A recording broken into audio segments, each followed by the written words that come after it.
ang daliri natitibok. Kapag namaling ang duro, ruda na may lumiliko. Anong dikit, anong inam, ng panyong binubahan, tatlong letrang nagagapay, na kay tenyong na pangalan. Ang sarayom kung itiri, tumitingo hanggang dibdib. Fiesta niya'y kung sumipot, panyong ito'y iaabot, kalakip ang puso't loob ng kanyang tunay na lingkod. Ang karayom kung iturog, ang daliri natitibok.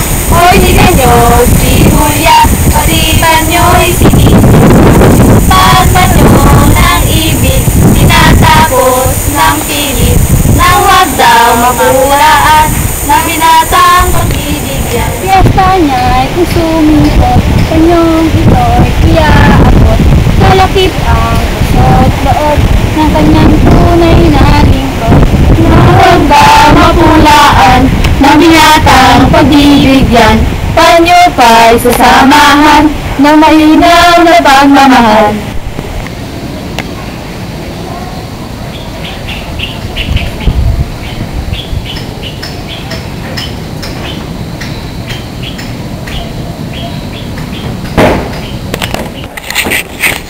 Kuya,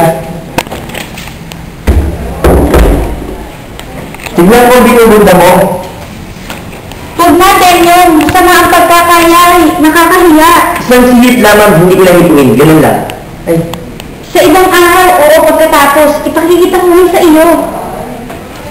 ang mga damili bang ito na hubugkan dila na ating niyayat sa maputing galing, ang mayayarin kaya hindi magina? Hayun na, tignan ko lamang. Huwag mo akong tuyain, pangit na mga daliyay ko. Bakit, Tenyo? Napagod ka ba? Masama ka palang mapagod. Masakit sa akin yun. Tenyong, tingnan mo, nadulog pala ito sa tabong pag. Anong laking buntong hininga? Lalo mo pang pagagalitin. Kuya ko, patawarin mo ko. Hindi na ako nagagalit. Masakit sa akin magalit ka at hindi. Laking bagay. Lumalala sa dibdib ko, masaganang huwa. Narito ang nakikita ko ng minarapan kong ilimbag sa pamingito ang pangalan ko. Hindi nagkakamali ka. Hindi ugo sa'yo ang panyong iyan. Sinungaling? At yung pangalan ko? A. Antonio? A. Narciso? At A. Flores? Hindi ugo sa'yo ang pangalan na iyan. Kung hindi sa akin, kanino? Sa amo, iyan inaaral ko ngayon sa awa ng Pasko. Sa among mga kasabuloyo. Bakit ang letters A, N at S? Oo nga, sapagkat ang A ay amo, ang N Latin, at ang S ay fraile. Among naking Friday. Langgan. Huwag mo ko ninangin sa mga tao yan dahil hindi ko titigan kay ako. Nakaganti na ako.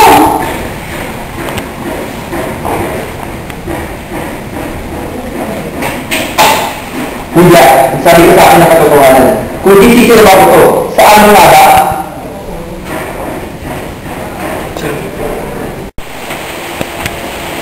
Kuya, saan mo nilagay yung bagong kong makato? Mamantay niyo!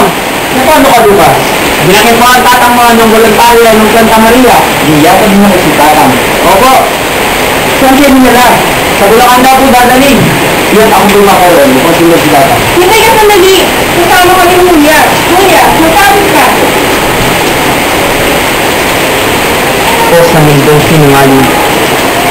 Sa bawat sandaling tinata mo ng dibdib, ay tinutulungan kapag kakay hindi matinding dito. Magdalaya ka, ang tuwang idiyodulot mo sa amin ay naitutupad sa bango ng bulakda sa sandaling oras ay kusang lubig. Tayo na tatinggalangin mga taga rito sa atin. Walan sila ng makakain at isang dim. Naubos na ang lalaki. Lahat na'y nahuli. Marami pang lalaki huwag malulumbay. Kami nasasabay at nakahandang tumay. Lahat sa lahat ng bagay. La la la la la la. Mga lalaking walang damdam. Kami mga babae pabayaan. Di namin kayo kailangan. Nakikita ko si tatang na ako'y gayon din naman. Asawa paroroonan. Anak ko'y na matignan. Tayo na't sumakay sa tren. Bumili ka ng bibilin at sa kanila din masasarap na pagkain. Tayo na. Sumakay na sa tren. Doon sa istasyon, ating hintayin.